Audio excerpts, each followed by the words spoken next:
सबको मैं डॉक्टर अरविंद ओम आज आपका हृदय से स्वागत करता हूं। और स्वागत करने का जो मुख्य उद्देश्य क्या है, देखिए किसी न किसी कोई अपना स्वार्थ रहता है तब लोग एक दूसरे का स्वागत करते हैं। आजकल बिना स्वार्थ के कहाँ लोग करते हैं। लेकिन भगवान ने भगवत गीता में बहुत अच्छी वचन कहा है, बहुत अच्छी बात कही है। क्या कहा है उन्होंने कहा कि सभी प्राणियों के प्रति बैर भावना से रहित होना चाहिए, और जो सभी प्राणियों के प्रति बैर भावना से रहित वही मुझे पा सकता है। अर्थात उसके पहले उसके नीचे कोई शर्त ही उन्होंने नहीं रखी। तो इससे बड़ी बात आप सोच भी नहीं सकते। सभी जीवों के प्रति हमारा सद्भाव होना चाहिए, सम्मान होना चाहिए। हमारे हृदय में किसी भी प्राणी के प्रति कष्ट देने की भावना ना हो। तो भगवान को पाने का सबसे बड़ा उपाय, सबसे बड़ा मार्ग है।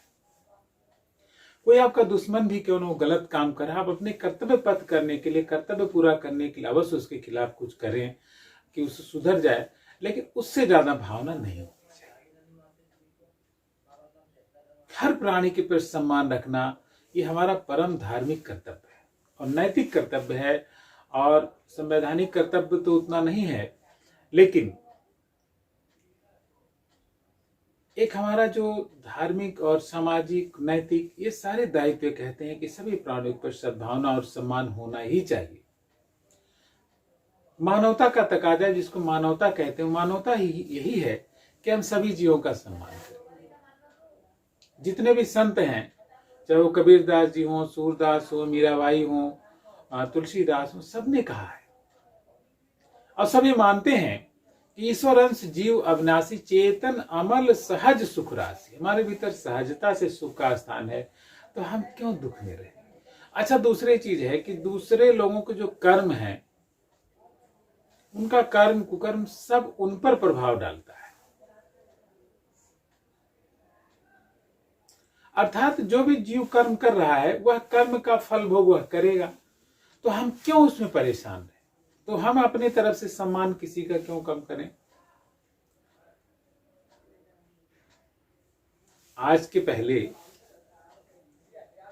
हमने भी बहुत सारे जीवों के प्रति असम्मान दर्शाया होगा।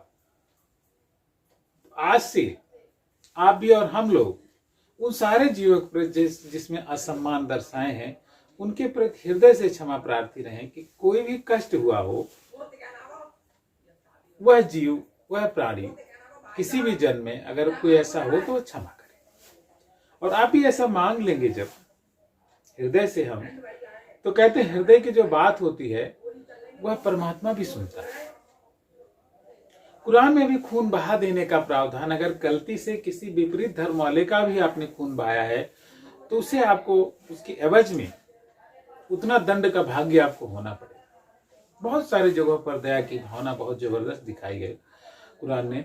और वहां ये भी कहा गया घमंड नहीं करना है, जो सबसे बड़ी बात आती है, वो भी बहुत बड़ी चीज है। बाइबल में कहा है कि अगर कोई आपको दंड भी देना चाहता है एक गाल पे, तो दूसरा गाल आगे कर दीजिए। आखिर परमात्मा की सृष्टि का भी एक प्राणी है, तो परमात्मा हम सबकी भावनाओं को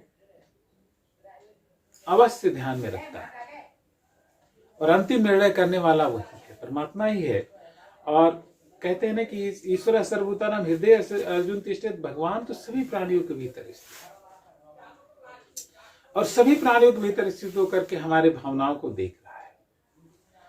एक लाइन और आपने सुना होगा कि जो हम दूसरों को देते हैं वही हमें मिलता है।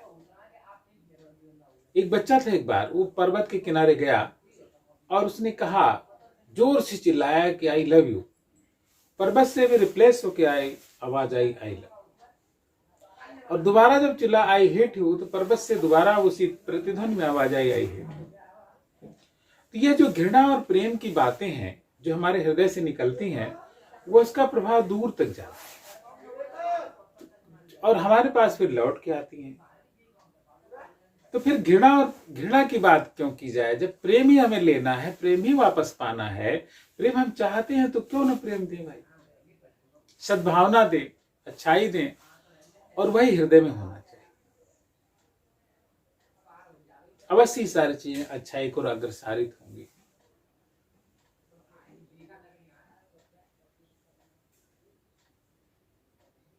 तो आज से हम सभी जीवों के प्रति सम्मान की भावना दर्शाएं। हमारे मित्र, सहकर्मी, पति पत्नी, बच्चे, भाई, दुश्मन, मित्र, कोई भी हो, सबके प्रति हृदय में सद्भावना रखनी चाहिए और सभी जीवों के कल्याण हो। हम सब एक दूसरे के स्नेह प्रेम करें, इसी सद्भावना सुभावना के साथ। ओम।